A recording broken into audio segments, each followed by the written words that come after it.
नमस्कार दोस्तों, happy study zone में आपका स्वागत है। और आज हम लोग डिस्कस करने वाले हैं मुंडा जनजाति का थ्योरी क्लास। तो काफ़ी शानदार और ज़बरदस्त सेशन रहने वाला है गाइस। तो चलिए आज का सेशन स्टार्ट करते हैं। और पहला पॉइंट आपके सामने है। हालांकि हमने उरांव जनजाति तक कंप्लीट कर लिया था, संथाल जनजाति, उसके बाद उरांव जनजाति, और आज हम लोग डिस्कस करने वाले हैं मुंडा जनजाति, जो कि झारखंड की तीसरी सबसे बड़ी जनजाति है। और आप जानते हैं कि पहले नंबर पे हमने संथाल जनजाति बताया हुआ था, दूसरे नंबर पे उरांव जनजाति। जो भी नहीं देखे एक बार आप देख लीजिएगा, ऐसे कोरिलेट करके आप पढ़ पाएंगे। हालांकि आप नहीं भी देखें फिर भी आप अच्छे से पढ़ सकते हैं। तो चलिए आज का सेशन स्टार्ट करते हैं पहला पॉइंट के साथ में। तो जैसा कि आप देख सकते हैं कि यहाँ पर पॉइंट क्या है कि झारखंड की सबसे बड़ी जनजाति हमने बता दिया था कि संथाल जनजाति झारखंड की सबसे बड़ी जनजाति है, जो पहले नंबर पे आती है। लेकिन भारत में इसका जो रैंकिंग है आपको तीसरे नंबर पे देखने को मिलेगा। और साथ ही साथ हमने ये भी बताया था कि भारत की अगर हम बात कर रहे हैं तो पहले स्थान पर आपको भील जनजाति देखने को मिल जाता है। और दूसरे स्थान पर कौन सा, तो गोंड जनजाति देखने को मिल जाता है। और तीसरे स्थान पर कौन सा देखने को मिल जाता है, तो तीसरे स्थान पर आपको संथाल जनजाति देखने को मिल जाता है। और ये जो हम बात कर रहे हैं, ये हम किसकी बात कर रहे हैं, ये हम मुंडा जनजाति की बात कर रहे हैं। मेरे ख्याल से सारी चीजें क्लियर हो गई होंगी, ठीक है। चलिए अब उसके बाद देखते हैं कि परसेंटेज क्या है। एक बार परसेंटेज आप लोग देख लीजिएगा, ये 35% के आसपास आप याद रख लीजिएगा, 34 एग्जैक्ट अगर आप कहें तो, राइट। और उसके बाद आपको याद रखना है कि 19.6% उरांव जनजाति का, हालांकि ये परसेंटेज भी आपको देखने को मिल जाता है, तो ये आप ध्यान रख लीजिएगा, राइट। चलिए, तो 18% के आसपास ये आपको देखने को मिल जाता है कहीं कहीं पर, तो ये आप ध्यान रख सकते हैं। लेकिन 19.6 ये थोड़ा सा अपडेटेड है, मैंने बताया भी था आपको, राइट। उसके बाद मुंडा जनजाति, जिसके बारे में हम डिस्कस भी कर रहे हैं, तो मुंडा जनजाति का परसेंटेज आपको याद रखना है कि इनका जो प्रतिशत है वो 18.8%, हालांकि 14.56% पे आपको देखने को मिल जाता है। लेकिन लेटेस्ट में ये आप याद रखेंगे, हालांकि ऑप्शन में जब ये रहेगा ना तो 14 के आसपास आप अज्यूम कर सकते हैं। और ये हो जनजाति, हालांकि इसी वीडियो में हो जनजाति भी हम डिस्कस करेंगे। तो मैंने सोचा है कि मुंडा जनजाति और हो जनजाति दोनों को हम एक ही वीडियो में कवर कर लेते हैं, ठीक है। तो चलिए, हो जनजाति का आप देख लीजिए परसेंटेज, जो कि झारखंड की चौथी सबसे बड़ी जनजाति है, 10.5%। तो ये चार जनजाति को हम लोग को बहुत ही अच्छे से पढ़ना है और इसका एमसीक्यूज भी करेंगे। उसके बाद 8 जो आदिम जनजाति है ना, वो आदिम जनजाति को भी हम लोग बहुत ही शानदार तरीके से करेंगे, क्योंकि ये शुरुआत के 4 और ये 8 आदिम जनजाति, ये 12 जनजाति से बहुत ज्यादा क्वेश्चन पूछे गए हैं और पूछे जाते हैं, अक्सर पूछे जाते हैं, खास करके आदिम जनजाति से। ये फैक्ट भी थोड़ा सा अटपटे होते हैं, तो ये हम लोग बार बार रिपीट करके चीजों को याद रखेंगे। हालांकि एक बार मैं दोबारा याद दिला दूं कि आदिम जनजाति कौन कौन से हैं, तो बिरहोर, बिरजिया, उसके बाद हमने क्या बताया था बताइए, माल पहाड़िया, सौर्या पहाड़िया, असुर, सबर, कोरबा, परिया, ये हमने आपको बताया हुआ था। चलिए एक बार मैं आपको दिखा देता हूँ, ताकि आप एक बार क्या करो कि एक बार आप इसके अच्छे से क्या कर सकते हैं, याद कर सकते हैं। देखिए एक बार ये जनजाति देख लीजिएगा कि 8 आदिम जनजाति कौन कौन से हैं। ये देख लीजिए, बिरहोर, कोरबा, असुर, परिया, माल पहाड़िया, सौर्या पहाड़िया, बिरजा और सबर। ये हमने एक कोड बना बना दिया है, ताकि एक एक जैसा साउंड करता है ना, तो ऐसे याद रखना थोड़ा सा आसान हो जाता है। चलिए, उसके बाद हम लोग बात करेंगे मुंडा जनजाति की, राइट। तो देखिए, मुंडा शब्द का आपको दो अर्थ देखने को मिल जाता है, ठीक है। एक सामान्य अर्थ देखने को मिलेगा, जनरल इसका मीनिंग देखने को मिलेगा, और एक इसका स्पेशल मीनिंग होगा, राइट। तो अगर आप सामान्य अर्थ की बात करते हैं तो विशिष्ट व्यक्ति होता है इसका अर्थ, और विशिष्ट अर्थ की बात करते हैं तो गांव का राजनीतिक प्रमुख होता है। ये आगे हम बात करेंगे हालांकि मुंडा के बारे में, जो किस तरीके से राजनीतिक प्रमुख होता है, राइट। ओके। उसके बाद देखिए, संबंध, ज्यादातर जनजातियों को, मैंने कहा है कई बार कहा है कि प्रोटोस्टोलॉइड प्रजाति से ये बिलोंग करता है, राइट। हाँ जी, ठीक है।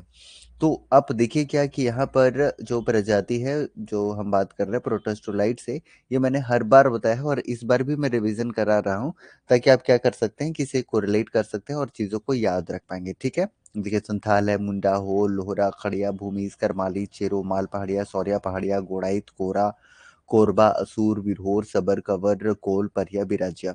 तो ये ज्यादा आपको याद नहीं रखना है, बस इतना जरूर याद रखिएगा कि ज़्यादातर जो जनजाति है ना, मैक्सिमम जनजाति, उनका जो प्रजाति है वो आपको प्रोटोस्टोलाइट देखने को मिल जाता है। लेकिन बहुत गिने-चुने आपको क्या द्रविड़ देखने को मिलेंगे, तो आप इसे ज़रूर याद कर लीजिएगा, मैं हर बार आपको बताता हूँ। एक तो उरांव है, खरवार है, माहली, गोंड और खोंड दोनों आप आसानी से याद रख सकते हैं। तो देखिए उरांव, खरवार, माहली, उसके बाद चीक बड़ाइक, बैगा, बथुड़ी, किसान, पेंचिया और बेदिया। तो यहाँ देखिए आपको 2 हिंट तो ऐसे ही मिल गया कि एक गोंड और खोंड जो एक जैसा साउंड कर रहे हैं वो हो जाएँगे द्रविड़ में। उसके बाद देखिए ब से स्टार्ट होने वाला एक यहाँ पर आपको बड़ाइत देखने को मिल गया, एक बैगा आपको देखने को मिल गया, एक बथुड़ी आपको देखने को मिल गया, एक बिंजिया देखने को मिल गया, उसके बाद आपको एक क्या देखने को मिल गया, एक आपको बेदिया देखने को मिल गया, ठीक है? तो ये ब से कुछ-कुछ कैटेगराइज़ करके आप याद रख सकते हैं। हालाँकि बात से इसमें भी है, लेकिन आप समझ लीजिए कि ये आप आसानी से याद रख पाएँगे, अगर आप इसे अच्छे तरीके से कोरिलेट करते हैं चीज़ों को, राइट? तो ये कुछ है इम्पोर्टेंट पॉइंट जो आपको याद रखना है, क्लियर? चलिए, अगला पॉइंट जो आपके लिए इम्पोर्टेंट है कि इसे कोल के नाम से भी जाना जाता है, कोल के नाम से, कोल बहुत ज़बरदस्त है, याद रख लीजिएगा। तो आपसे पूछेगा कि ऐसी कौन-सी जनजाति है, जिसे कोल के नाम से जानते हैं? राइट, तो ये आपको याद रखना है, ये मुंडा जनजाति है। मुंडा जनजाति कोल के नाम से जानी जाती है, तो मुंडा जनजाति को भी कोल के नाम से जानी जाती है। और ये आपको जो है ना मुख्यतः झारखंड में देखने को मिलेगा, ठीक है? ये जो मुंडा जनजाति है ना, ये आपको मुख्यतः जो है इसका प्रसार झारखंड में अधिकतर देखने को मिल जाता है।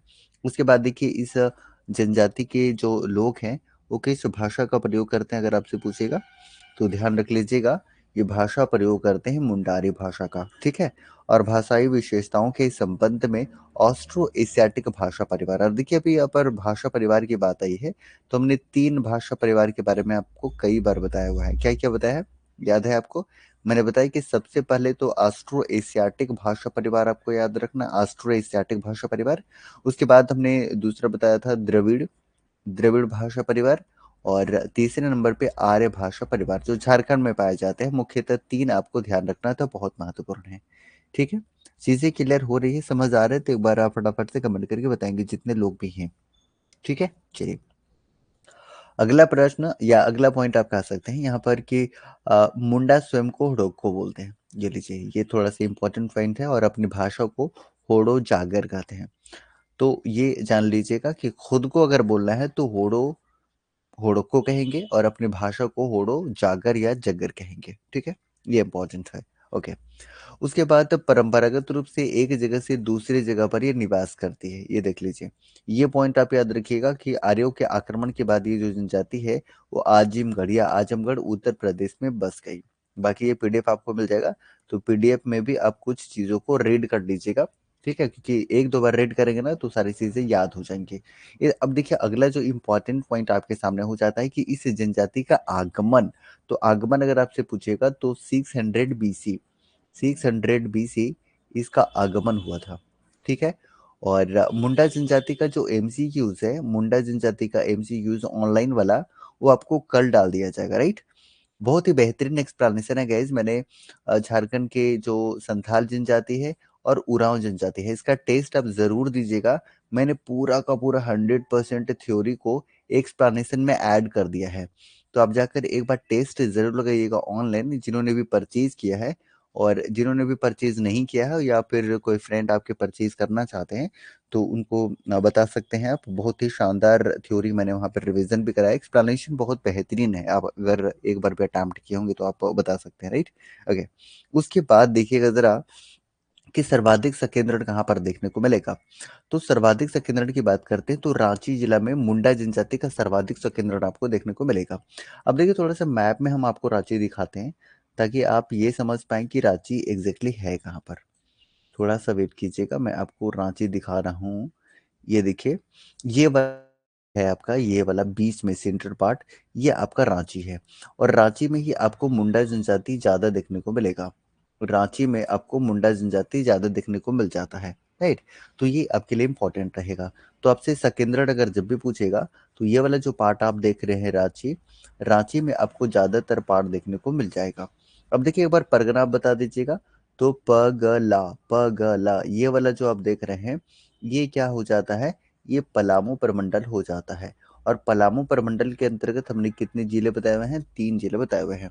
अब देख लीजिए यहाँ पर, ये मैंने यहाँ एक और मैप लगा दिया है ताकि आप एक बार जो है ना प्रमंडल को रिवाइज करते हैं, है ना? तो प्रमंडल को भी एक बार रिवाइज करना ज़रूरी है और ख़ास करके इतना जानना ज़रूरी है कि कितने-कितने जिले आते हैं। तो पलामू में 3 जिले आते हैं, कौन-सा? तो मैंने कई बार बताया है, पगला, ठीक है? पगला मतलब ऐसे ही फनी फन के लिए है, तो आप परेशान ना हो। प से पलामू, ग से क्या हो जाएगा? गढ़वा और ला से लातेहार, ठीक है?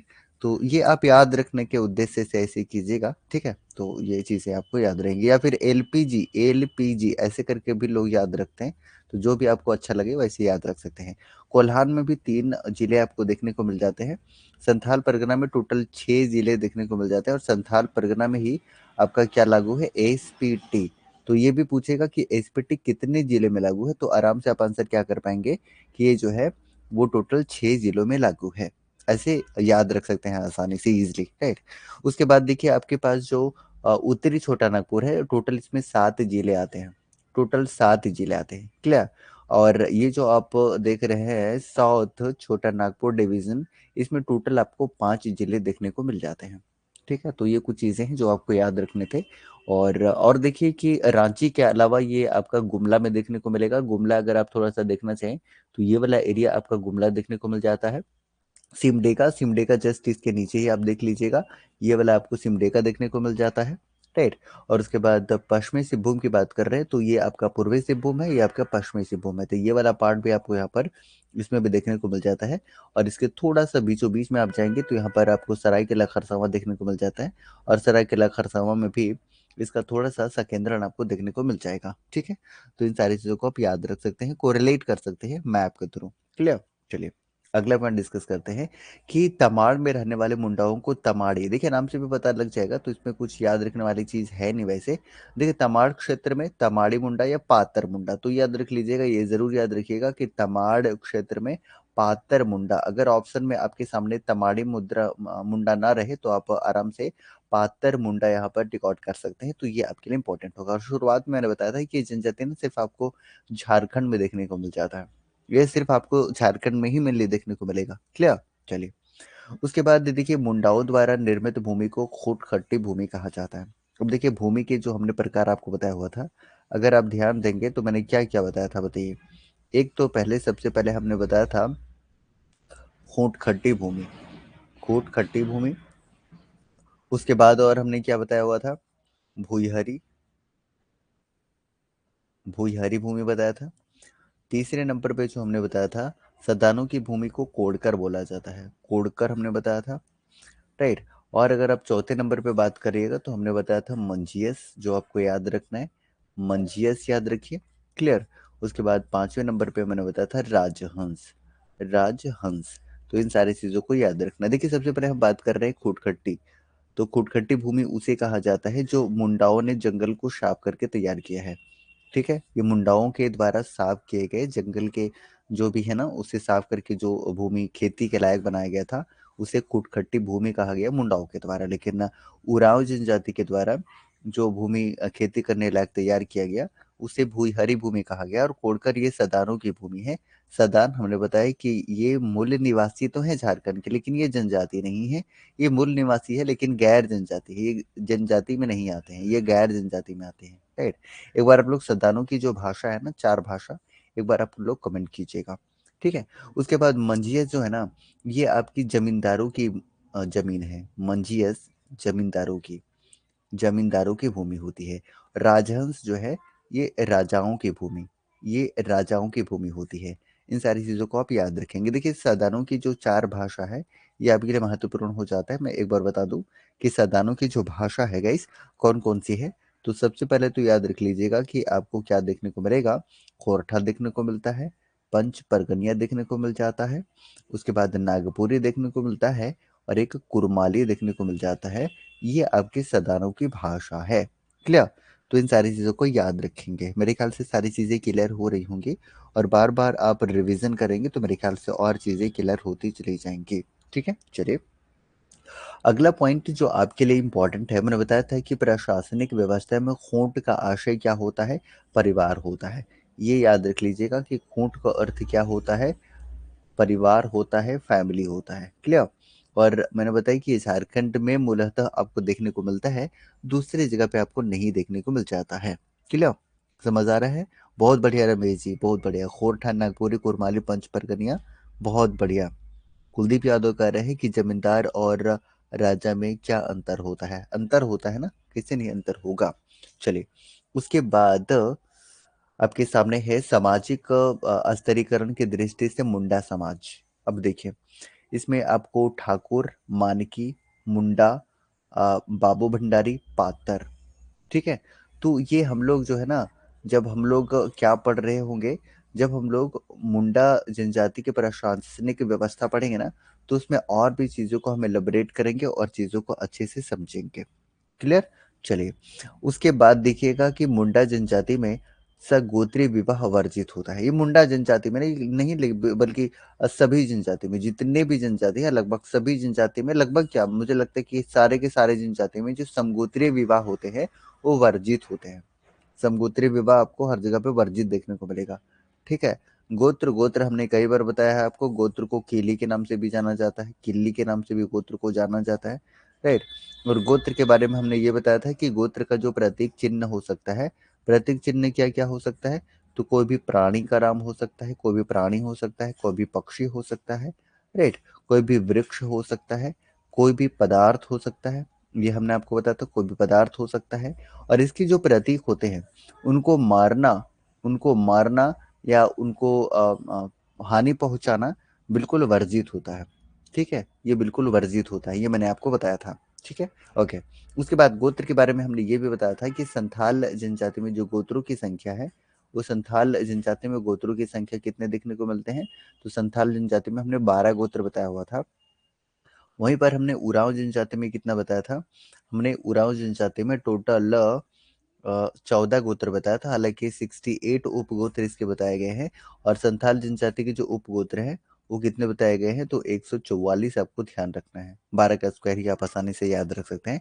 मुंडा जनजाति में रिजले के अनुसार मुझे लगता है कि 80 प्लस गोत्र बताए गए हैं, आगे हम डिस्कस करेंगे हालांकि। ठीक है। चलिए, उसके बाद 80 प्लस गोत्र ही है ना, एक बार मैं देख लूँ, नहीं, इसमें रिजले के अनुसार 340 गोत्र है, माफ कीजिएगा, वो शायद तो हो जनजाति में होगा, इसको आप करेक्ट कर लीजिएगा। ये आपको मुंडा जनजाति में 340 प्लस गोत्र देखने को मिल जाते हैं। ठीक है। चलिए, अब एक इम्पॉर्टेंट पॉइंट जो आपको समझना है यहाँ पर, कि इसमें जो विवाह सर्वाधिक प्रचलित होता है गाइस, वो कौन सा होता है, ये प्रचलित विवाह होता है आपका आयोजित विवाह, जिसे आप अरेंज मैरिज कहते हैं। ये ज्यादा प्रचलित है और अभी भी सदानों में भी ज्यादा प्रचलन आपको यही देखने को मिल जाता है। हालांकि जनजाति कंप्लीट करने के बाद हम लोग सदान में भी पहुंचेंगे। क्लियर? चलिए, उसके बाद विवाह के अन्य जो रूप होते हैं, बहुत सारे विवाह आपको देखने को मिलेंगे। राजा राजी, राजी खुशी हमने बताया भी था, राज या राज्य ऐसा करके कुछ मैंने बताया था, अगर आपको याद हो। हमने संथाल जनजाति में विवाह का कुछ रूप बताया था आपको। तो इसमें देखिए, राजे खुशी, कुछ इसमें पता लग रहा है, हिंट भी मिल रहा है कि राजे खुशी होगा, मतलब ये इच्छा से शादी करेंगे, यानी कि वर वधु की इच्छा सर्वोपरि होती है। तो ये नाम से ही पता लग रहा है, तो इसमें मुझे नहीं लगता है कि इसमें किसी भी तरीके से आपको याद करना होगा, आप आसानी से इसे समझ सकते हैं। हरण, हरण से भी पता लग रहा है कि अपसंद की लड़की का हरण करके विवाह किया जाता है। और सेवा विवाह, इसमें ससुर के घर सेवा द्वारा वधु मूल्य चुकाया जाना। और देखिए, वधु मूल्य के बारे में हमने क्या बताया कि जो वधु मूल्य होता है गाइस, ये वर पक्ष के द्वारा ये वधु पक्ष को दिया जाता है, ये वधु पक्ष को दिया जाता है, ये हमने आपको बता दिया था। ठीक है। जैसे संथाल जनजाति में हमने क्या बताया था, संथाल जनजाति में हमने पोन बताया हुआ था, अगर आपको ध्यान है। ठीक है। चलिए, अब आगे बढ़ते हैं। हट विवाह, हट विवाह देखिएगा जरा क्या होता है कि वधु द्वारा विवाह होने तक वर के यहाँ जबरदस्ती यानी कि बालात प्रवेश करके रहना जो होता है, वो हट विवाह कहलाता है। और ये पीडीएफ आपको मिल जाएगा क्लास खत्म होते ही, जितने भी पेड वाले हैं। ठीक है। चलिए, उसके बाद और भी अगर हम बात कर रहे हैं, तो सामाजिक व्यवस्था से संबंधित जितने भी नामकरण हैं, ये थोड़ा सा आपके लिए इम्पोर्टेंट हो जाता है और सुपर इम्पोर्टेंट है, क्योंकि यहाँ से आपको डायरेक्टली एग्जाम में क्वेश्चन देखने को मिल जाते हैं, तो थोड़ा ध्यान दीजिएगा जरा सभी को। ठीक है। चीजें समझ आ रही है ना, एक बार सारे लोग फटाफट से बताएं। चलिए, तो हम सबसे पहले बात करते हैं युवागृह। और युवागृह के बारे में हमने कई बार आपको बता दिया है कि जो युवागृह होता है गाइस, ये इनके रीति रिवाजों का प्रशिक्षण केंद्र होता है, जहाँ पर ये रीति रिवाज का पारंपरिक जो प्रशिक्षण है वो देते हैं। क्लियर। चलिए, अब और अगर हम बात कर रहे हैं तो हमने बताया था कि 10 से 11 साल की उम्र में यहाँ पर इनका क्या होता है, प्रवेश होता है। 3 साल में एक बार सरहुल के समय। और जैसे इनकी कोई शादी हो जाती है, जैसे इनकी शादी होती है, शादी होने के बाद इसकी सदस्यता खत्म हो जाती है। और हमने क्या बताया था युवागृह के बारे में, और हमने ये भी बताया था कि इसमें बॉयज के लिए और गर्ल्स के लिए, यानी कि युवक के लिए और युवती के लिए अलग अलग होता है। जैसे गर्ल्स के लिए हमने बताया था क्या, पेल एड़प्पा, पेल एड़प्पा। और बॉयज के लिए यानी कि युवक के लिए जोंक एड़प्पा। और जोंक का अर्थ भी मैंने बताया था कि जोंक का अर्थ क्या होता है। तो जोंक का अर्थ हमने बताया हुआ था कि जोंक का अर्थ होता है कुंवारा। इसका अर्थ क्या होता है, तो इसका अर्थ कुंवारा होता है। विवाह, विवाह को यहाँ पर क्या बोला जाता है, अरंडी बोला जाता है। ठीक है, अरंडी बोला जाता है, याद रख लीजिएगा। हालांकि बापला, बापला हमने बताया था, बापला संथाल जनजाति में बोला जाता है। ये संथाल जनजाति में आपको बापला देखने को मिलेगा। और संथाल जनजाति में जो फेमस विवाह है उसे किरिंग बापला बोला जाता है। किरिंग बापला एक तरह का अरेंज मैरिज की तरह होता है। तो ये ज्यादा प्रचलित आपको संथाल जनजाति में देखने को मिलता है, जो आपके एग्जाम में डायरेक्टली पूछे जाते हैं। क्लियर है, सारी चीजें समझ आ रही है गाइस, एक बार बताएं सारे लोग। ठीक है, चलिए। उसके बाद नेक्स्ट बात करते हैं तो विधवा विवाह। ये याद रख लीजिएगा, ये सुपर इंपॉर्टेंट है आपके लिए कि विधवा विवाह को किस नाम से जाना जाता है, तो इसे सगाई बोला जाता है। और वधु मूल्य को यहाँ पर क्या बोला जाता है, गोनोंग टका या कोरी गोनोंग बोला जाता है। कोरी गोनोंग बोला जाता है, ये आपको ध्यान रखना है। देखिए, एक बार मैं आपको ये दिखा दे रहा हूँ कि यहाँ पर जितने भी वधु मूल्य है, आप एक बार देख लीजिएगा जरा, थोड़ा सा वेट करिए। देखिए, आप ना एक बार रिवीजन कर पाए जितने भी वधु मूल्य है, मैं एक बार दिखा दे रहा हूँ वधु मूल्य को। ठीक है, आप एक बार इसे एक बार देख लीजिएगा, आपके लिए बहुत महत्वपूर्ण है। देखिए, पोन जो है ना, आपका संथाल जनजाति में, हालांकि कुरमाली में हमने कई बार बताया है कि आपको और क्या याद रखना है कुरमाली से रिलेटेड, बताइए। तो एक पोन याद रख लीजिएगा, सौरिया पहाड़िया और कोरा। क्लियर।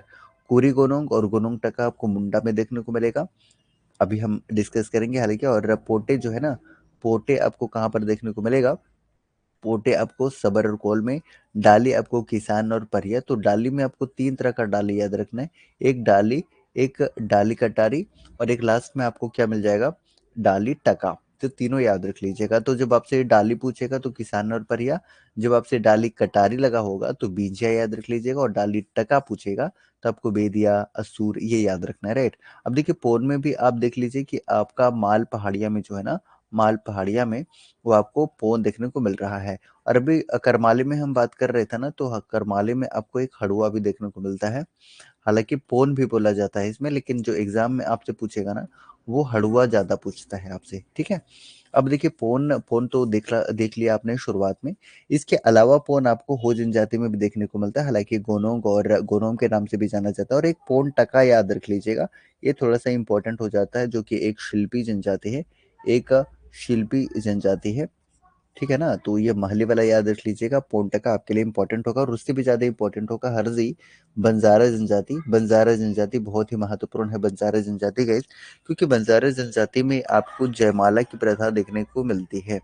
जयमाला की प्रथा एकमात्र ऐसी जनजाति है जिसमें जयमाला की प्रथा देखने को मिलती है। मैंने शुरुआत में आपको बताया था, अगर आप डेली क्लास करते हैं। उसके बाद सुखदाम देखिएगा जरा, सुखदाम आपको कवर जनजाति में देखने को मिल जाता है। गिनिंगतह, ये थोड़ा सा और इम्पोर्टेंट है, खड़िया जनजाति। तो ये रिवीजन के तौर पर था जो आपको याद रखना था। क्लियर। चलिए, अब हम लोग आगे बढ़ते हैं गाइस। और अगला पॉइंट जो आपके लिए है महत्वपूर्ण रहेगा, जरा देखिएगा। तो आपने देख लिया कि वधु मूल्य जो यहाँ पर है वो गोनोंग और कोरी गोनोंग भी आप कह सकते हैं। और ये एग्जाम में पूछा गया है, तो आप इसे वीवीआई मार्क कर लीजिएगा, राइट, ये आपके लिए इंपॉर्टेंट हो जाएगा। ग्राम प्रधान को मुंडा बोला जाता है। और देखिए, मुंडा का हमने 2 अर्थ बताया था, एक सामान्य अर्थ बताया था, एक सामान्य अर्थ बताया था, और एक विशिष्ट अर्थ बताया था। तो सामान्य अर्थ में हमने क्या बताया था, बताइए। सामान्य अर्थ में मुंडा का जो अर्थ होता है क्या होता है, व्यक्ति होता है, विशिष्ट व्यक्ति होता है, राइट, विशिष्ट व्यक्ति होता है।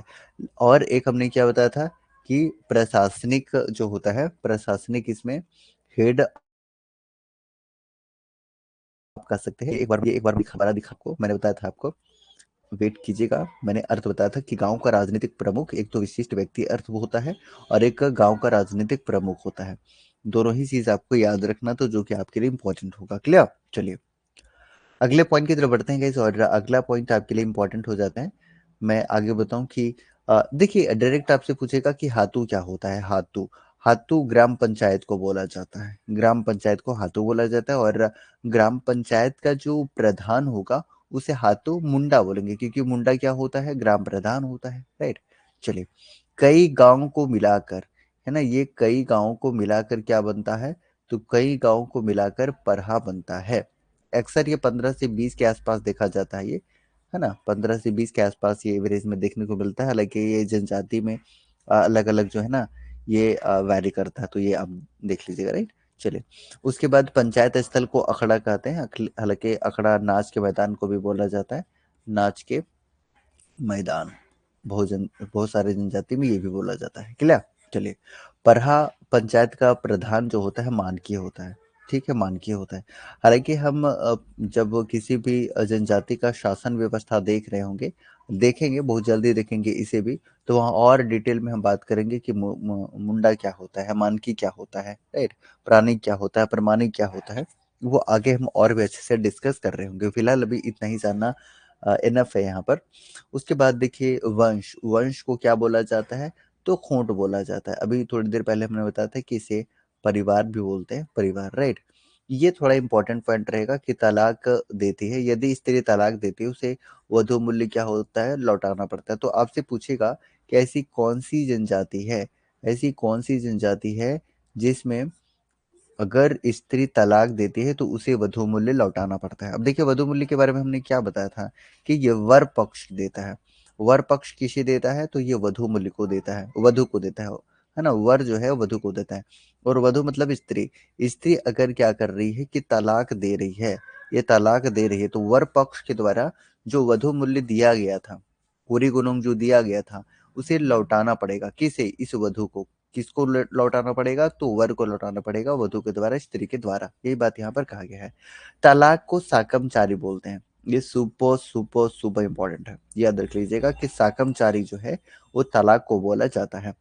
अधिकांश मुंडा परिवारों में एकल परिवार है, लगभग जनजाति में एकल परिवार ही देखने को मिलेगा। और इनका जो परिवार है पितृसत्तात्मक और पितृय वंशी देखने को मिलेगा। ये लगभग जनजाति में आपको लगभग देखने को मिल ही जाता है, राइट। और इस परिवार में वंश कुल की परंपरा को खूंट कहा जाता है, ये तो शुरुआत में हमने आपको बता ही दिया है। और गोत्र को कीली के नाम से जाना जाता है।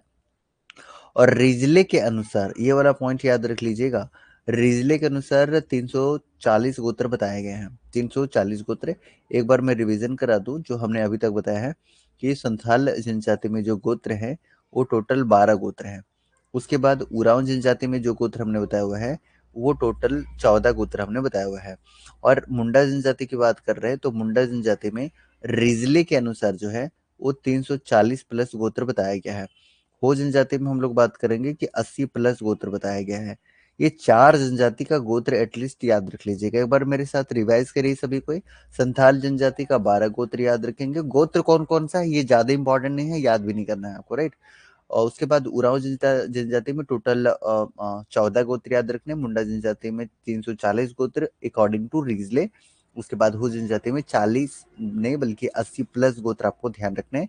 और सोमा सिंह मुंडा ने मुंडा जनजाति को 13 उप शाखाओं में विभाजित किया है। तो ये नाम आपसे पूछेगा कि 13 उप शाखाओं में मुंडा जनजाति को विभाजित किया गया है, किन के अनुसार, तो ये सोमा मुंडा के अनुसार। ये थोड़ा सा इंपॉर्टेंट पॉइंट हो जाता है, जिसमें माहली मुंडा, ये वाला पॉइंट आपको याद रखना है, माहली मुंडा और कंपाट मुंडा। पहला तो याद रख लीजिएगा माहली, और दूसरा कंपाट, दोनों भी आपके लिए इंपॉर्टेंट हो जाएगा।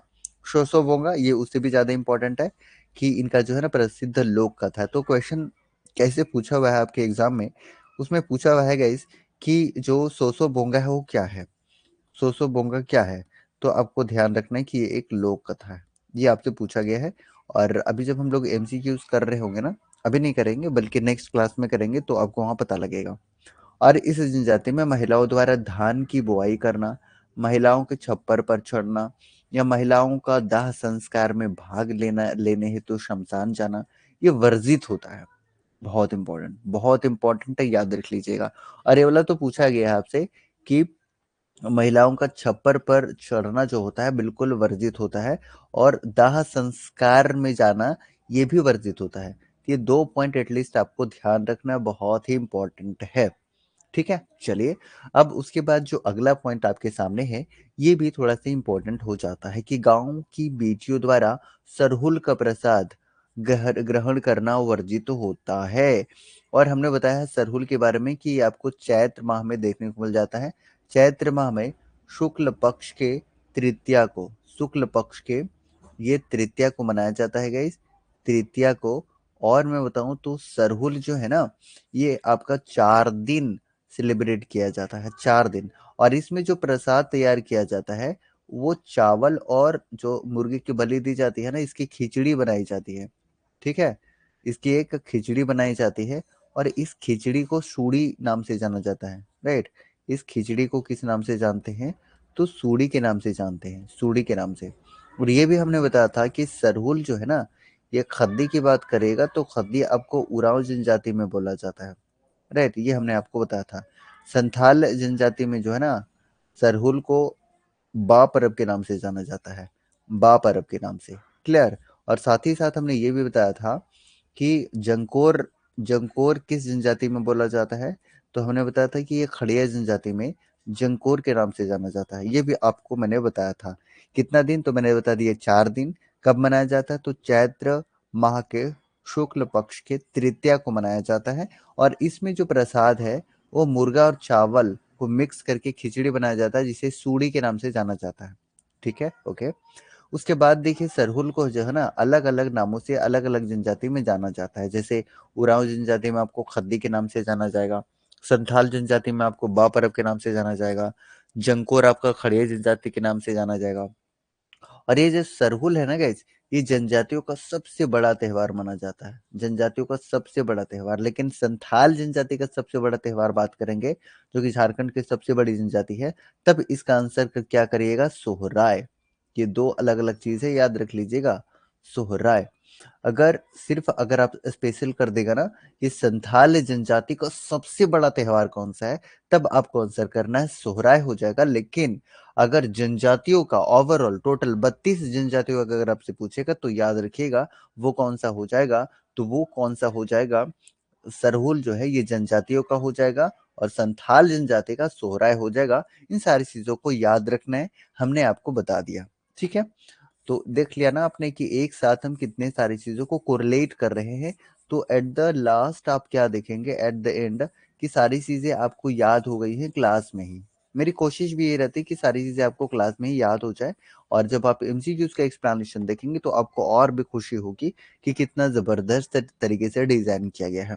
अब उसके बाद देखिए एक चीज क्या है कि बटोई या करैया और परैया, उससे पहले उरांव जनजाति में हमने आपको बताया था, अगर आपको ध्यान होगा, खनरिया और करैया हमने बताया था। खनरिया कैसे हमने याद रखने के लिए बताया था कि जब वो महिलाएं चूड़ी पहनती हैं तो खन खन की आवाज आती है।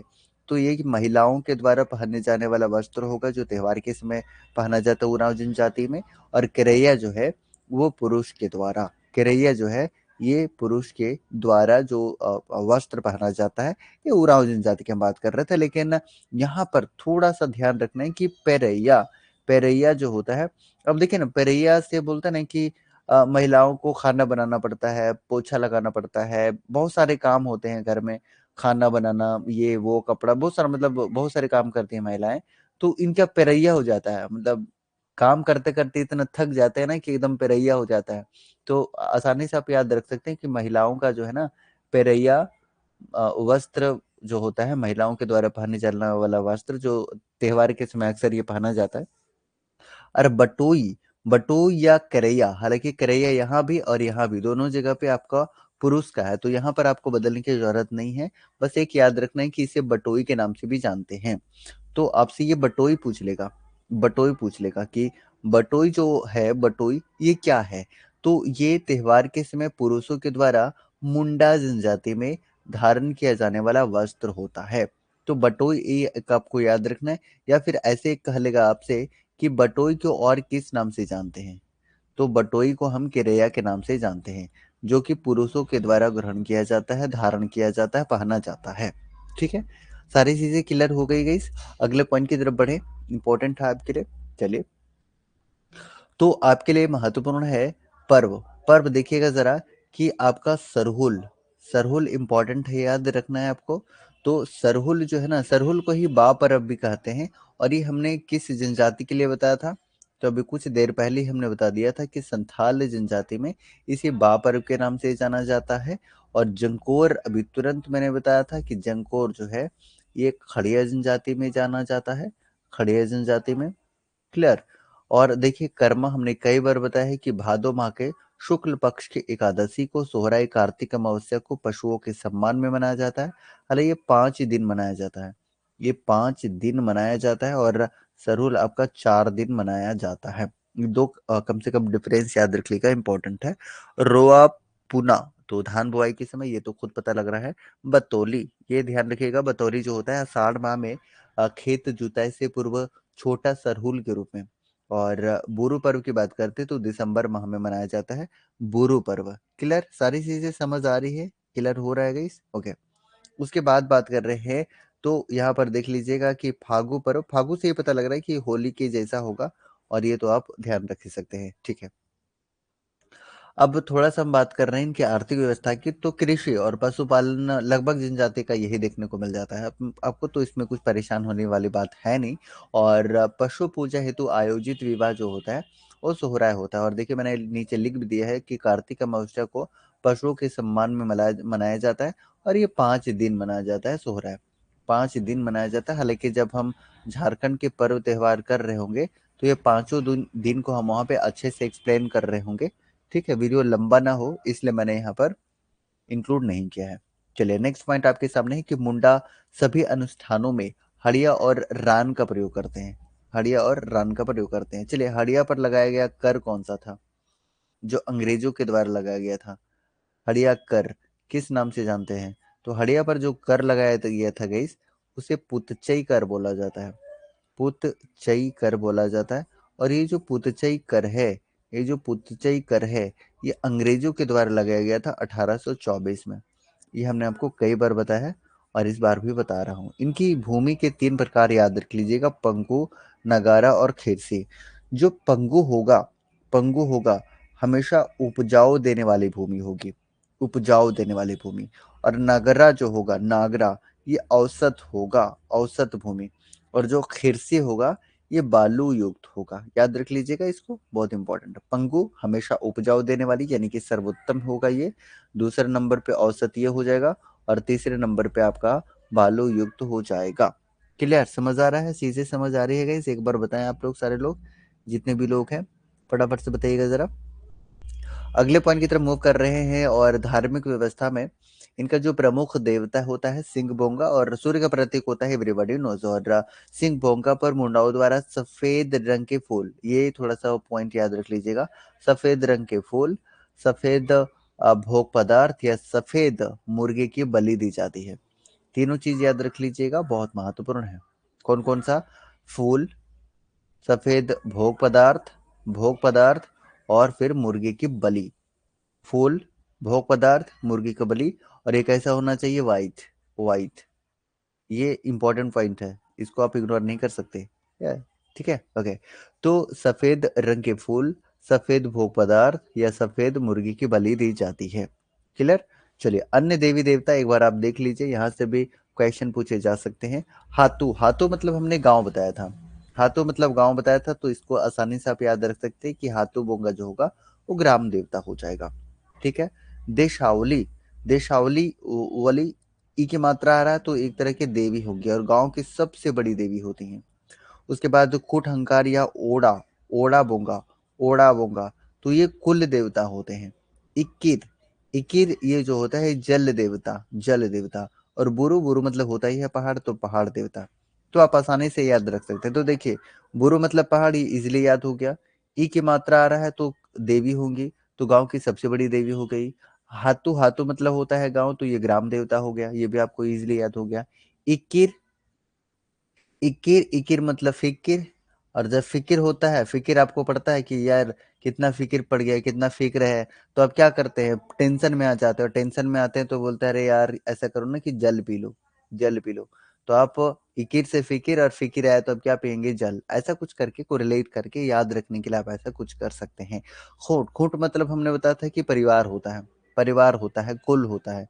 तो ये भी ईज़िली आपको याद रह जाएगा। तो जैसे भी आप याद रख सकते हैं, चीज़ों को आप याद रख पाएँगे। देखिए एक बार हाथू, हाथू मतलब होता ही है गाँव, तो ग्राम देवता हो जाएगा। देशावली में ई की मात्रा आ रहा है तो देवी हो जाएँगी।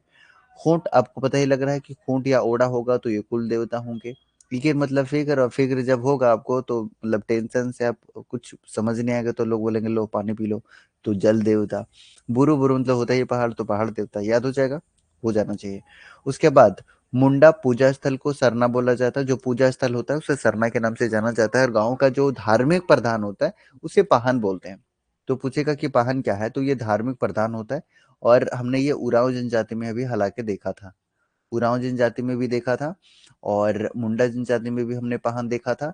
लेकिन लेकिन हमने संथाल जनजाति में क्या देखा था धार्मिक प्रधान, बताइए? संथाल जनजाति में हमने नायके देखा था, अगर आपको याद है। नायके हमने देखा था, ये मैंने आपको बताया था।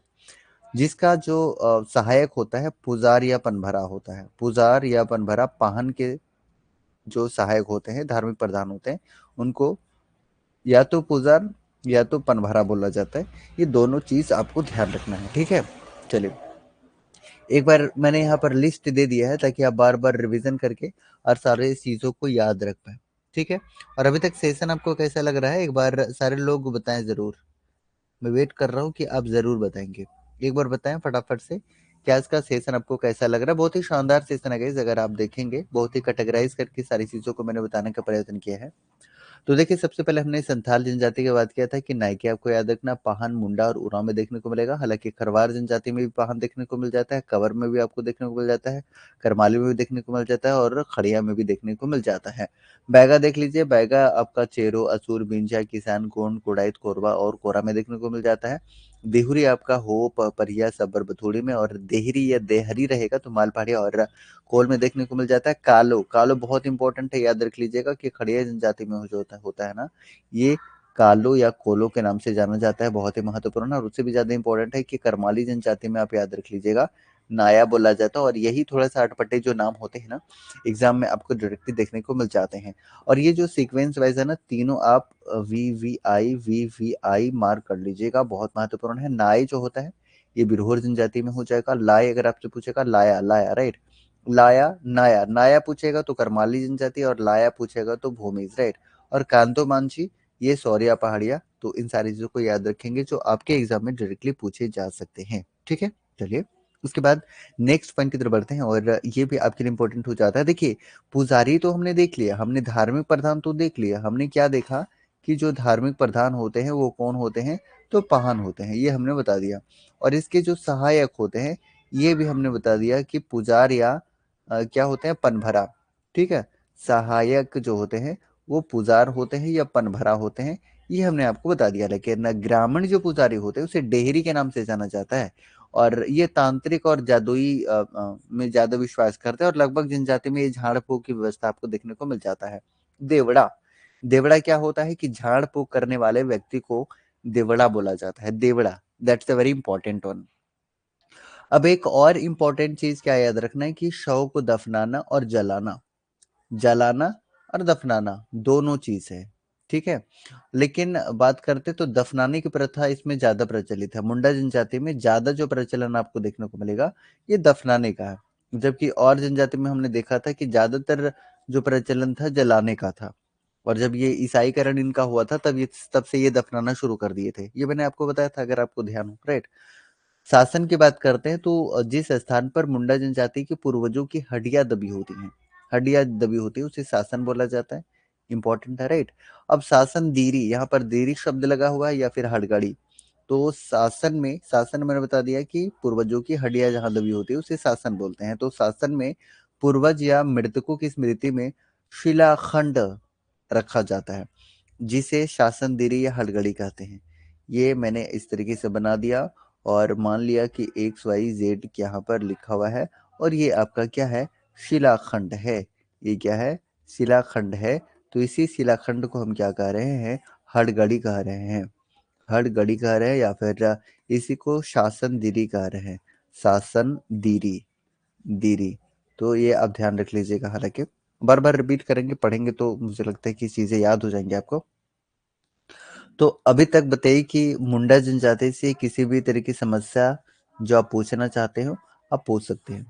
मुंडा जनजाति से रिलेटेड अगर कोई समस्या हो तो एक बार आप पूछ सकते हैं। एक बार मैं जो हाईलाइटेड पॉइंट्स है, मैं एक बार क्या कर रहा हूँ, एक बार मैं थ्रोली चीजों को बता दे रहा हूँ जो इंपॉर्टेंट था आपके लिए मुंडा जनजाति से रिलेटेड, राइट। उसके बाद हम लोग जो है वो हो जनजाति में एग्जैक्टली एंटर करेंगे। सबसे पहली बात कि मुंडा जनजाति झारखंड की तीसरी सबसे बड़ी जनजाति है। ये संथाल जनजाति, उरांव जनजाति के बीच में। मुंडा जनजाति का परसेंटेज देख लीजिएगा, यहाँ पर परसेंटेज आपको कितना देखने को मिलेगा, तो ये परसेंटेज देख लीजिएगा कि 14.8%, 80% आपको याद रखना है। उसके बाद विशिष्ट अर्थ सामान्य अर्थ होता है, और विशिष्ट अर्थ की बात करते हैं, देखिए सामान्य अर्थ विशिष्ट व्यक्ति और विशिष्ट अर्थ जो होता है गांव का राजनीतिक प्रमुख होता है। प्रोटोस्टोरल लगभग सभी जनजाति में प्रोटोस्टोलाइट्स आपको देखने को मिल जाता है। कोल भी बोला जाता है, इंपॉर्टेंट है। और ये स्वयं को होड़ोको बोलते हैं, अपनी भाषा को होड़ो जागर कहते हैं, ठीक है। ये इंपॉर्टेंट है। आगमन 600 ईसा बीसी में हुआ था। रांची में मुख्यतः ये देखने को मिल जाते हैं आपको, रांची में। और तमाड़ क्षेत्र में इसे पातर के नाम से जाना जाता है। अपनी भूमि को ये खूंटखट्टी बोलते हैं, बाकी हमने और बता दिया था। खूंट का अर्थ परिवार होता है। झारखंड में केवल आपको ये देखने को मिलेगा, ठीक है। समगोत्री विवाह तो लगभग सभी जनजाति में जो होता है ये वर्जित होता है, तो ये मेरे ख्याल से सभी को जानते हैं। और ये विवाह तो पता लग ही जाएगा। इसमें आपको याद रखना था कि विधवा विवाह को क्या बोलते हैं, तो सगाई बोलते हैं। ये सारी की सारी चीजें हैं, ठीक है। ओके। उसके बाद और जो आपको कंफ्यूज करेगा उसे याद रखना है, तालाक। तालाक को सकमचारी के नाम से जानते हैं, दैट्स इंपॉर्टेंट वन। और रेजले के अनुसार 340 गोत्र हैं। और छप्पर पर चढ़ना, महिलाओं का दाह संस्कार में भाग लेना, ये सारा का सारा वर्जित होता है। और गांव की बेटियां सरहुल का जो प्रसाद होता है वो ग्रहण नहीं करती हैं। बटोई या किरवा एक ही होता है, किरया जो कि पुरुषों के द्वारा पहना जाने वाला वस्त्र होता है। पिरैया हमने बता दिया, पिरैया, पिरैया और इसका खनरिया दोनों महिलाओं के द्वारा होता है, ये हमने आपको बताया। और त्योहार तो मैंने एक्सप्लेन किया ही। और बाकी जितने भी चीज़ें हैं मैंने आपको बता दिया है, इसमें से बस रिवीजन की आवश्यकता है। बाकी अब हो जनजाति की तरफ हम लोग आगे बढ़ते हैं। तो अभी तक सेशन कैसा लगा एक बार आप बताएं सभी को, और कोशिश करें कि आप लाइव देखें, राइट, ताकि आप हमारे तक जो है ना कंटिन्यू अटैच रहेंगे और सारी चीज़ें आपको समझ आएंगी भी। ठीक है गाइस, कोई समस्या किन्हीं को? अगर किन्हीं को कोई समस्या है तो हमारे साथ आप शेयर कर सकते हैं। चलिए अगले पॉइंट की तरफ मूव कर रहे हैं, और अगला पॉइंट आपके लिए इम्पोर्टेंट हो जाता है, हो जनजाति। झारखंड की ये चौथी सबसे बड़ी जनजाति है। कौन कौन से जनजाति हमने देख लिया एक बार अगर हम रिवाइज करें। सबसे पहले हमने संथाल जनजाति देख लिया है, जो कि झारखंड की सबसे बड़ी जनजाति है। दूसरा हमने उरांव जनजाति देख लिया है। तीसरा हमने अभी अभी मुंडा जनजाति देख लिया है। और चौथा जो हम देखने वाले हैं वो हो जनजाति देखने वाले हैं, जिसका परसेंटेज आपको याद रखना है 10.5% है, ठीक है। और सारी परसेंटेज तो मैंने आपको बता दिया है। पहला और दूसरा एटलीस्ट याद रख लीजिएगा। पहले नंबर पे भील जनजाति है, दूसरे नंबर पे गोंड जनजाति है। प्रोटोस्टोलाइट वाला हमने अभी कुछ देर पहले आपको रिवीजन करवा दिया था, और द्रविड़ का भी मैंने आपको बता ही दिया था। सकेंद्रण, सकेंद्रण आपको ये वाला कोल्हान में ज्यादातर देखने को मिल जाता है। ये आपका जो है, ये आपका पूर्वी सिंहभूम है, ये पूर्वी सिंहभूम, राइट। और ये आपका पश्चिमी सिंहभूम, पश्चिमी सिंहभूम। और ये वाला जो पार्ट है वो ये आपका सरायकेला खरसावां। तो ये कोल्हान में आपको टोटल 3 जिले देखने को मिल जाते हैं, पश्चिमी सिंहभूम, पूर्वी सिंहभूम, सरायकेला खरसावां। ये आपको ध्यान रखना है, बहुत महत्वपूर्ण है। तो ये आपको जो ज्यादातर सकेंद्रण है ये आपको कोल्हान वाले क्षेत्र में देखने को मिल जाता है, जैसा कि मैंने मैप में भी आपको दिखा दिया है।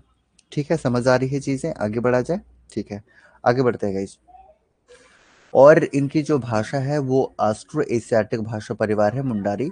ये आपको ध्यान रखना इंपॉर्टेंट है, देखिए मैंने बताया था। और भाषा परिवार की बात कर रहे हैं तो भाषा परिवार हमने 3 बता दिया था आपको। एक ऑस्ट्रो एशियाटिक बताया है, एक आर्य बताया है, और एक द्रविड़ बताया है। समाज से पहले लिपि इनका जानना बहुत ज्यादा जरूरी है। तो लिपि के बारे में अभी तक हमने क्या क्या लिपि कौन कौन सा बताया है। एक संथाल जनजाति का लिपि बताया है, संथाली भाषा का लिपि। उसके बाद हमने बताया है कुड़ुक का लिपि, कुड़ुक, कुड़ुक का लिपि बताया है। और आज हम यहाँ पर हो का लिपि भी बता रहे हो, सारे के सारे भाषा है, राइट। तो ये भाषाएं हैं, ये भाषा है और इसके लिपि भी आप ध्यान रख लीजिएगा, लिपि कौन कौन सा है। तो संथाल जनजाति की लिपि याद रखिएगा ओल चिकी है, ओल चिकी इसका लिपि देखने को मिल जाता है। कुड़ुक का जो है वो आपको तोलोंग सिक्की देखने को मिल जाता है, तोलोंग सिक्की देखने को मिल जाता है, राइट। उसके बाद हो का आपको बारंग चीती देखने को मिल जाता है, बारंग बारंग चीती देखने को मिल जाता है, दैट्स ए इम्पोर्टेंट वन। वहीं पर ओल चिकी की बात करते हैं तो रघुनाथ मुर्मू के द्वारा इसका आविष्कार किया गया था। तोलोंग सिक्की की बात करते हैं तो ये नारायण नारायण महतो के द्वारा किया गया था, ठीक है। और वहीं पर ये बात कर रहे हैं बारंग चीती की, तो ये लाखो बोदरा के द्वारा या लोको बोदरा के द्वारा इसका आविष्कार किया गया है। जैसा कि आप देख सकते हैं कि मैंने बताया हुआ है कि हो जनजाति की जो लिपि है वो बारंग चीती है और आविष्कारक याद रखना है कि लाखो बोदरा। ये आपसे एग्जाम में पूछा गया है और पूछे जाने की स्ट्रॉन्ग पॉसिबिलिटी अगेन है, ठीक है गाइस। चलिए, बहुत बढ़िया। अब नेक्स्ट हम बात कर रहे हैं तो हो समाज में पितृसत्तात्मक, हो समाज जो है पहले पूर्व में मातृसत्तात्मक थी, अब पितृसत्तात्मक हो गई है। देख लीजिएगा जरा, इंपॉर्टेंट है। पहले मातृसत्तात्मक, लेकिन अब क्या, अब पितृसत्तात्मक हो गया है। किली किली गोत्र, गोत्र हमने बता दिया, गोत्र इसमें 40 गोत्र होते हैं। क्या क्या बताया हमने, संथाल जनजाति का टोटल 12 गोत्र होता है, उराव जनजाति का टोटल 14 गोत्र होता है। उसके बाद हमने बताया कि इसका तो मुंडा जनजाति का टोटल जो गोत्र होता है 340 प्लस गोत्र होता है रिजली के अनुसार, और इसमें जो गोत्र की संख्या होती है वो 80 प्लस, ठीक है। समगोत्री विवाह लगभग हम सभी जनजाति में बताते आ रहे हैं कि निषिद्ध होता है, वर्जित होता है, मनाही होता है। क्लियर है, समझ आ रहा है गाइस? ओके। ये थोड़ा सा इंपॉर्टेंट पॉइंट है कि ममेरे भाई और बहन से शादी की प्राथमिकता दी जाती है। भाई बहन जो ममेरे होते हैं उसमें शादी की जो प्राथमिकता है वो दी जाती है, तो ये याद रखिएगा। और हो जनजाति में बहुविवाह की प्रथा प्रचलित है, बहुविवाह की प्रथा प्रचलित है। तो ये 2 पॉइंट आपके लिए यहाँ से इंपॉर्टेंट हो जाता है। एक तो ममेरे भाई और बहन से शादी किस जनजाति में प्राथमिकता दी जाती है, तो ये इसका आंसर आप हो जनजाति करेंगे। और हो जनजाति में कैसा विवाह का प्रचलन है, तो बहुविवाह का प्रचलन काफी ज्यादा देखने को मिल जाता है। जबकि और जगह पे हमने क्या देखा था कि इसमें जो आयोजित विवाह था उसकी प्राथमिकता ज्यादा थी, ठीक है। चलिए, इस जनजाति में आदि विवाह को सर्वश्रेष्ठ माना जाता है। आप कहेंगे कि आदि विवाह क्या होता है, तो ये भी मैंने नीचे लिख दिया है कि आदि विवाह में वर विवाह का प्रस्ताव लेकर, कौन, वर जो है ये विवाह का प्रस्ताव लेकर स्वयं किसी परिचित के माध्यम से वधु के घर पहुंच जाता है। देख रहे हैं इसका जिगरा, तो ये वर जो है ना डायरेक्ट वधु के घर पहुंच जा रहा है ना। और किसी परिचित के माध्यम से कि भाई, मतलब क्या ही बोला जाए, शादी करना है तो कुछ कर दो जुगाड़, तो फिर चले जाते हैं वो लोग। उसके बाद देखिएगा कि विवाह के अन्य रूप आपको देखने को मिल जाएगा। ये जो आपके लिए थोड़ा सा एक बार जरूर पढ़ लीजिएगा, ये इंपॉर्टेंट रहेगा। खास करके ओपोर तिपी तो कई बार आपसे पूछा गया है एग्जाम में, ये वाला अंडे या ओपोर तिपी आपसे कई बार पूछा गया है, तो ये अब जरूर देखिएगा एक बार कि वर द्वारा कन्या का हरण करके विवाह किया जाता है, ठीक है जी। चलिए, दीकू, दीकू जो झारखंड के बाहर वाले थे उनको दीकू बोला गया। आदि विवाह तो हिंदू प्रभाव और हिंदू बहुलों गांव से रहने वाले परिवारों में प्रचलित है, ठीक है।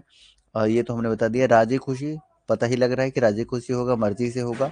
आदेर विवाह तो वधु द्वारा विवाह होने तक घर के यहाँ जबरदस्ती बालात करके रहना है, तब आप जो है आदेर विवाह कर लीजिए, ठीक है। तो किसके द्वारा, वधु के द्वारा ऐसे कारनामा लड़कियां करेंगी, ऐसे कारनामा जो वधु है वो करेंगे, जबरदस्ती रहेंगे उनके घर में।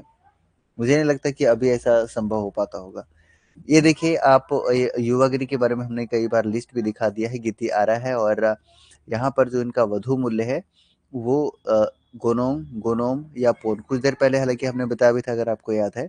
गांव के बीच में बसा जो अखरा होता है उसको एटे तुरतुड़ बोला जाता है। ये याद रख लीजिएगा, तुरतुड़, तुरतुड़। तो तुरतुड़ क्या होता है, अखरा होता है, राइट। ग्राम प्रधान मुंडा होता है, मुंडा, मुंडा का सहायक यहाँ पर डाकुआ होगा, ठीक है। और भारत से देखिए यहाँ पर 7 से 12 गांव के समूह पीर या परहा होता है। मैंने बताया ना, कहीं 7 से 12 देखने को मिलेगा, कहीं 5 से 7 देखने को मिलेगा, कहीं 15 से 20 देखने को मिलेगा परहा का, ठीक है। तो ये थोड़ा मैच करता है अलग अलग जनजाति में, ये हमने आपको बताया था अगर आपको ध्यान है, ठीक है। चलिए, तो यहाँ पर 7 से 12 गाँव का जो समूह होता है वो पीर या परहा होता है। परहा का जो प्रधान होता है उसे मानकी बोलते हैं, और जो न्यायिक प्रधान होता है उसे सर पीर पंच बोला जाता है। पीर पंच क्लियर। चलिए, पारंपरिक जो जातीय शासन व्यवस्था होता है, हालांकि इसके बारे में डेडिकेटेड हम लोग अलग से देखेंगे। हो जनजाति का जो शासन प्रणाली होता है उसे क्या बोलते हैं, तो मुंडा मानकी शासन व्यवस्था बोला जाता है। इसमें लघु प्रजातंत्र की झलक देखने को मिलती है। ठीक है। चलिए, इस जनजाति में महिलाओं का हल और तीर धनुष को चलाना, छूना बिल्कुल वर्जित होता है, मनाही होता है। ये हल, तीर धनुष बिल्कुल भी ना तो चला सकते हैं ना तो छू सकते हैं, ये वर्जित होता है, ये मनाही होता है। सामान्यतः हो जनजाति की जो मूछ और दाढ़ी है ना, ये आपको नहीं देखने को मिलेंगे। इनकी मूछ और दाढ़ियां नहीं होती हैं। ठीक है, जैसे त्रिपुरा वाले लोगों का थोड़ा सा एकदम हल्का सा निकलता है ऐसे करके। ठीक है, एकदम हल्का सा ऐसे करके निकल रहा होगा। अगर ये है ना इस तरीके से, तो हल्का सा यहाँ पर आपको देखने को मिल जाता है ऐसा कुछ। ठीक है, तो हो जनजाति में ऐसा देखने को मिलता है। पेय और पवित्र जो पेय पदार्थ होता है इसे इल्ली जानते हैं, इल्ली। तो ये आपसे पूछेगा और पूछा भी गया है, तो ये थोड़ा सा इंपॉर्टेंट मार्क कर लीजिएगा कि इल्ली क्या होता है। तो इनका जो पेय पदार्थ होता है जिसको ये पीते हैं उसको इल्ली के नाम से जाना जाता है, और जिसका जो प्रयोग होता है वो देवी देवताओं पर चढ़ाने के लिए भी किया जाता है। इल्ली का प्रयोग करते हो जनजाति में, बहुत महत्वपूर्ण है। ठीक है। मद्यपान इनका प्रिय शौक है। ये मदिरा पान करते हैं, अपना पीते हैं, मस्त रहते हैं, व्यस्त रहते हैं। उसके बाद इस जनजाति के प्रमुख पर्व माघे, बाहा, उमुरी, होरो, जोमनामा, कोलोम आदि, इनमें से अधिकांश पर्व का संबंध कृषि से है। बस याद रख लीजिएगा कि इनका अधिकांश जो संबंध है वो कृषि से है। और ये अब इतना डिटेल में मत जानिए कि कोलोम क्या है, जोमनामा क्या है, होरो क्या है, उमूरी क्या है, फिर रटते रह जाएंगे, जनजाति ही पढ़ते रह जाएंगे 4 महीने तक। इसलिए थोड़ा जल्दी करते हैं, राइट। उसके बाद आर्थिक व्यवस्था की बात करेंगे कि थोड़ा सा हम लोग को जो है ना, सबसे पहले आर्ट एंड कल्चर अच्छे से कंप्लीट करना है। आर्ट एंड कल्चर अभी झारखंड के 32 जनजाति को पूरा होने में थोड़ा समय लगेगा अभी। और जैसे ही जनजाति को हम लोग कंप्लीट कर लेते हैं, जनजाति को कंप्लीट करने के बाद हम लोग सदान देखेंगे। उसके बाद जितने भी आर्ट एंड कल्चर वाले हैं सारे के सारे कंप्लीट करने के बाद झारखंड के इतिहास हम लोग देख रहे होंगे। झारखंड के इतिहास बहुत महत्वपूर्ण होता है, तो इसे हम लोग देख रहे होंगे। मुख्य पेशा जो होता है इनका कृषि लगभग जनजाति का होता है, एवरीबॉडी नोज। और इनकी भूमि को भी हम 3 पार्ट में बांट रहे हैं। कौन कौन सा, तो एक बेड़ो, वादी और गोड़ा। बेड़ो निम्न उपजाऊ की भूमि, वादी धान की खेती की जाने वाली भूमि, और गोड़ा मोटे अनाज की खेती कम उपजाऊ वाली भूमि। तो ये तीनों चीज को आप याद रख लीजिएगा। और टेस्ट टेस्ट में आप लोग जो है ना जरूर पार्टिसिपेट क्या करें। और कमेंट आप लोगों का नहीं आ रहा है, एक बार कमेंट करके बताएं कि आज का सेशन आपको मजा आ रहा है ना। सभी लोग बताएं एक बार। धार्मिक व्यवस्था की बात कर रहे हैं तो हो जनजाति का प्रमुख देवता सिंह बोंगा है। सिंह बोंगा। ठीक है, ये सभी को पता है। और अन्य देवता, ये देख लीजिएगा, अन्य देवता पाहुई बोंगा, ये ग्राम देवता हो जाएगा। ओड़ी बोड़ोम, ये पृथ्वी देवता हो जाएगा। ठीक है। और उसके बाद मरांग बुरु, ये तो आप इजिली गेस कर सकते हैं कि ये पहाड़ देवता हो जाएगा। ठीक है जी। चलिए आगे बढ़ लेते हैं थोड़ा सा। और नागे देवता, ये नाग देवता नाम से पता लग रहा है। देसावली, देसावली बोंगा, ये वर्षा देवता, दसावली। ठीक है। अधिक, अधिक क्या होता है ये भी पूछा गया है, इंपॉर्टेंट है। तो रसोई घर के एक कोने में पूर्वजों का जो पवित्र स्थान होता है उसे अधिक के नाम से जानते हैं। ठीक है, अधिक के नाम से। दिउरी या पुरोहित धार्मिक अनुष्ठान संपन्न करवाता है। कौन, तो दिउरी क्या करता है, तो धार्मिक अनुष्ठान संपन्न करवाता है। ये सर पूरा मजा आ रहा है, बिल्कुल। थैंक यू, बहुत बढ़िया sir ji, thank you, thank you Ramesh and Ashish, thank you so much. हो लोग भूत प्रेत और जादू टोना आदि में विश्वास करते हैं। ठीक है, एक तो भूत प्रेत में और जादू टोना, इसमें काफी ज्यादा जो है हो जनजाति विश्वास करते हैं। लेकिन लगभग सारे जनजाति में जो है ना, ये ओझा मती भूत प्रेत है ना, ये आपको देखने को मिल जाता है। चलिए, किस जनजाति में जादू टोना करने वाले लोगों को माटी बोला जाता है, हमने बताया था, पिछले क्लास में हमने बताया था। अगर आपको याद है तो एक बार आप कमेंट करें। ठीक है, और आप खुद से भी नोट्स बनाते रहें। हालांकि ये जो पीडीएफ है ना, ये क्लास खत्म होती ही मैं अपलोड कर दूंगा, तो आप वहां से भी क्या कर सकते हैं, देख सकते हैं।